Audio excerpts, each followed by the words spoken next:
let us discuss all the important current affairs. Landslide kills 2 workers in Uttarkashi. In Uttarakhand, there was a landslide and 2 workers killed in that landslide and many more workers were struck. 2 workers were killed while 7 went missing on June 29th after a landslide triggered by a cloud burst hit their campsite at an under construction hotel along the Yamunotri National Highway in Uttarkashi, district of Uttarakhand. The National Disaster Response Force and SDRF, State Disaster Response Force, and police personnel are jointly carrying out search and rescue operations at the site. And the highway, that is Yamunotri National Highway, was blocked by the landslide debris in certain areas. So, Uttarkashi in Uttarakhand, if you see, in various districts of hilly districts of Uttarakhand, landslides are common. But the thing is, government has to immediately respond and take the rescue operations, and there should be precautionary steps also. It's an important news that is coming up. Uttarkashi landslide. Next important news. Maharashtra government scraps new 3-language policy. Maharashtra scrapped the introduction of 3-language policy for class 1 to class 5th in the state government schools.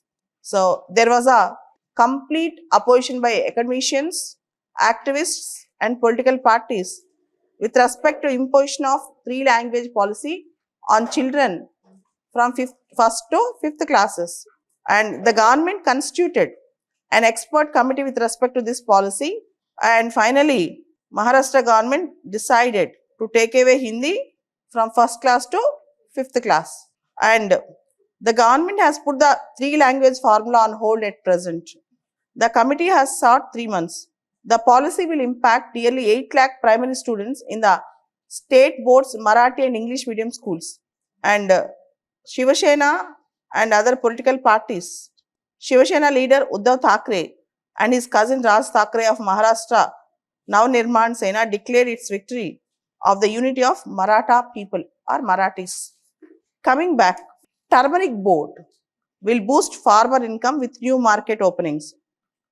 Fulfilling the aspirations and dreams of turmeric farmers and people and 40 years old dream, the government recently inaugurated the headquarters of National Turmeric Board in Nizamabad on June 29. Mr. Amit Shah, the Union Home Minister, have inaugurated the National Turmeric Board at Nizamabad. Farmers will no longer rely on middlemen as the board is established. The entire value chain, packaging, branding, marketing and export. Turmeric is antiviral, anti-cancer, anti-inflammatory and is a wonder drug. Moreover, Indian turmeric with high curcumin content is much more sought after throughout the world. So, India also began GI tag certification and marketing for organic turmeric. See, whenever we establish a government board with respect to any product, there will be proper marketing, proper branding and proper pricing and proper selling. Everything will happen in a structured way. You have coffee board, tea board, tobacco board, similarly turmeric board.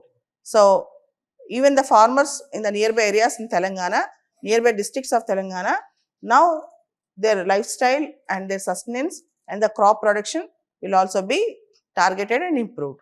So, there will be proper grading facilities also.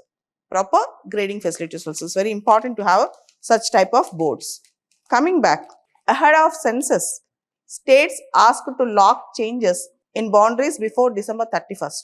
The Registrar General of India has informed the states that the first phase of Population Census 2027 house listing and housing schedule will tentatively begin on April 1st, 2026 and preparations have to be made accordingly.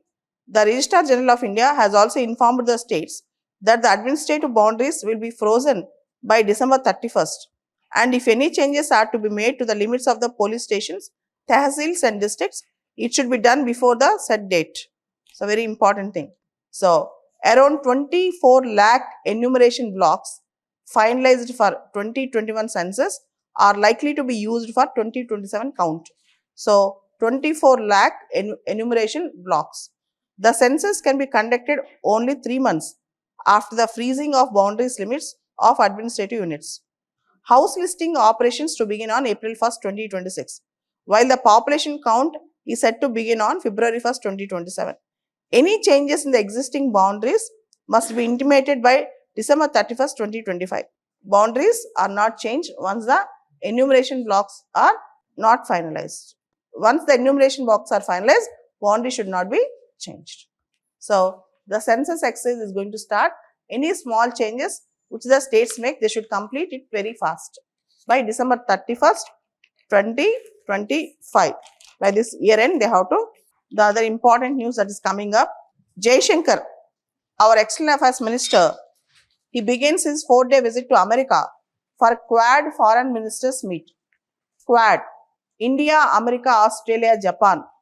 The Quad leaders meet is going to happen in India, for which our Modi ji also invited Donald Trump to India for Quad meeting. But Quad Foreign Ministers meet is going to be held at America, and our External Affairs Minister now is going to America to attend Quad Foreign Ministers meet. External Affairs Minister Jaishankar will embark on a 4-day visit to America to participate in a meeting of foreign ministers of Quad grouping that will focus on new proposals to advance a common vision for a free and open Indo-Pacific. Jaishankar will visit the United States from June 30th to July 2nd at an invitation of US Secretary of State Marco Rubio, and the Quad Foreign Ministers meeting on July 1st will build on the discussions held at an early meeting in Washington on January 21st. So, you are expect to see. If you observe, Rajnath Singh గారు ఎక్కడికి వెళ్ళి వచ్చారు? దేనికి? SCO defence ministers meet. ఇప్పుడు ఇది ఎక్కడికి వెళ్తున్నారు? Quad. ఏ మీట్కి? So you are expected to follow this high level visits for international groupings, regional groupings or security groupings or any grouping. ఎప్పుడైనా మన మినిస్టర్స్, ప్రైమ్ మినిస్టర్ ఎక్కడికి వెళ్తున్నారు? Prime minister is going to BRICS. BRICS ఎక్కడ జరుగుతుంది? Brazil. Okay, day after tomorrow he starting his 5 nation tour. దానిలో భాగంగా Brazil వెళ్తున్నారు. ఈ టూర్స్లో ఏం జరుగుతుంది, ఎవరు ఎందుకు వెళ్తున్నారు? And not only that, you have to read about BRICS, you have to read about Quad, you have to read about SCO. మీరు ఒక్కొక్క కాన్సెప్ట్ చెప్పిన దాని మీద వర్క్ చేసుకోవాలి. నేను క్వాడ్కి వెళ్తున్నారంటే క్వాడ్ గురించి పూర్తి స్థాయిలో వర్క్ చేసుకోవాలి. So coming back, global peace report 2025. In Global Peace Report, which was released by Institute for Economics and Peace, India's rank is 115th, 115. So, India has shown marginal improvement with respect to global peace rankings. India's rank is 115th. And among the least peaceful countries, the entire data of the 163 countries were collected, and among the least peaceful countries, Russia ranks at the bottom, 163rd, followed by Ukraine, 162nd. So, reflecting the ongoing war between these two nations. Other bottom line countries are Sudan, Democratic Republic of Congo, Afghanistan, Syria, South Sudan, Israel, and Mali. According to the Global Peace Report, global peace has steadily declined over the past 17 years. Since 2008, the average peace score of the countries have dropped by 5.4%.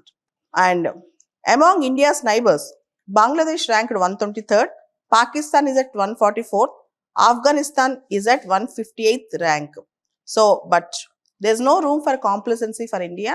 India has a long walk, should go for a long walk for establishing peace and stability, as our rank is just 115. And generally in peace reports, peace indexes, Scandinavian countries are always top. Scandinavian countries always perform well. Okay, what are Scandinavian? Norway, Denmark, Finland, Sweden, all these countries, they always top in the peace. Okay, Iceland retained the top position as the most peaceful country, continuing its streak since 2008. Since 2008, the most peaceful country in the world is Iceland. Other countries in the top 10 are Ireland, New Zealand, Austria, Switzerland, Singapore, Portugal, Denmark, Slovenia, Finland. Tamil Nadu issues norms to curb caste violence in schools, set up monitoring panels. The school education department has issued a circular with a set of guidelines with respect to caste-based violence in Tamil Nadu schools. As part of the plan, a committee comprising of Chief Education Officer, District Child Protection Officer and Superintendent of Police will be set up in each district to monitor schools. Wearing colored wristbands by the students which may indicate caste affiliation and using bicycles with caste identifying marks should be banned. Parents should be informed about this. Students expressing caste pride should be sensitively counseled, and use of mobile phones in schools by the students should be prohibited. Center announces Adi Karma Yogi program for nationwide capacity building in tribal scheme implementation. The Department of Tribal Affairs hosted the national conference on Adi Anveshan in New Delhi, and it was concluded by the participants, who are the officials of the government, that the backwardness that was still taking place in the tribal regions could not be attributed to the absence of schemes, but absence of the inspiration in the implementation of the schemes. For that reason, central government announced Adi Karma Yogi program for capacity building, nationwide capacity building in the implementation of schemes related to the tribals. So that's very important thing. So Adi Karma Yogi.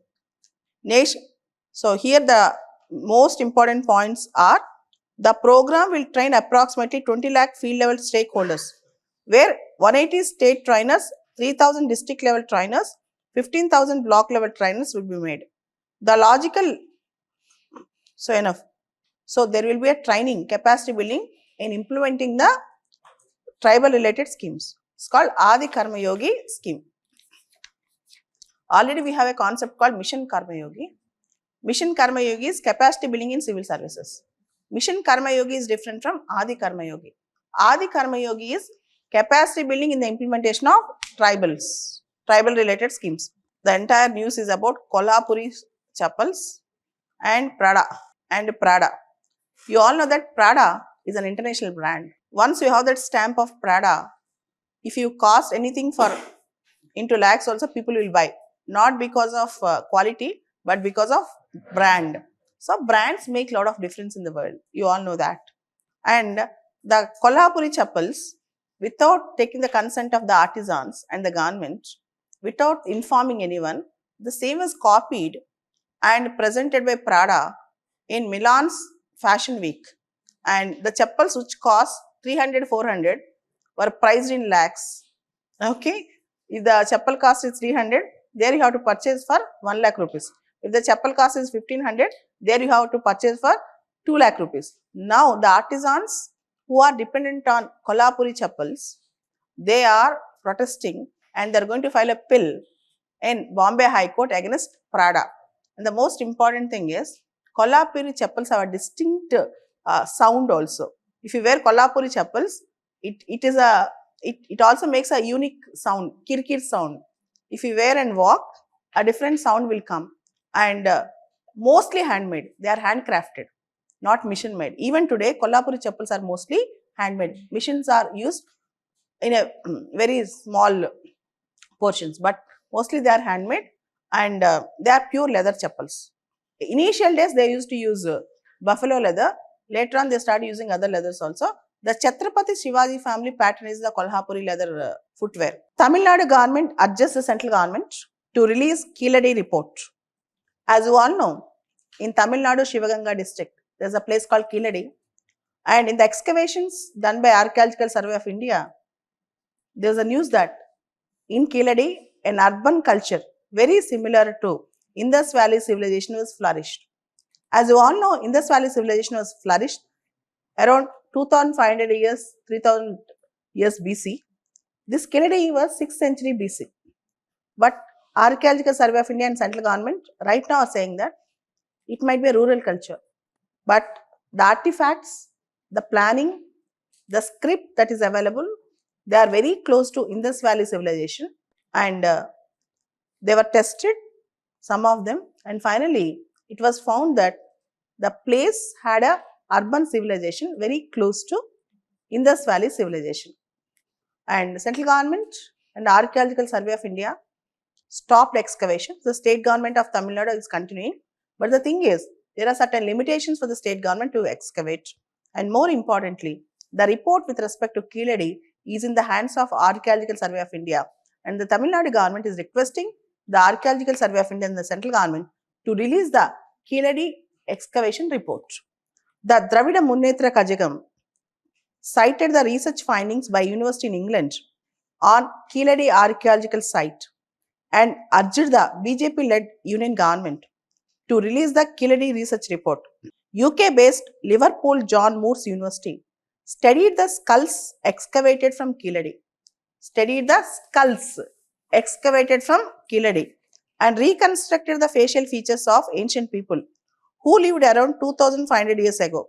The images were generated last year after Madurai Kamaraj University sent their digital files related to the skull samples from Kondagai, the burial site of Keeladi, which is believed to have existed in 600 BC. Very interesting news. Kondagai, the burial site of Keeladi, which is believed to have existed 600 BC, and the skulls were excavated and sent to the England, and the England have given the facial features of men, how they used to look like in Keeladi. The photographs were released yesterday in the newspapers. I am very surprised to see those photographs. Puri Jagannath Ratha Yatra, there was a stampede, 3 dead, over 50 hurt. So, you all know the famous Puri Jagannath Ratha Yatra. Lakhs and lakhs of people thronged to Puri to attend the Ratha Yatra. And there was a stampede and 3 persons died at Puri stampede. There is a tiger reserve, very famous in Rajasthan, Sariska Tiger Reserve. The opposition parties are attacking the centre and Rajasthan governments over the reported plan to redraw the boundaries of Sariska Tiger Reserve for reactivation of over 50 mining operations, saying that the move would be ecologically devastating. Kindly read more about this Sariska Tiger Reserve in Rajasthan.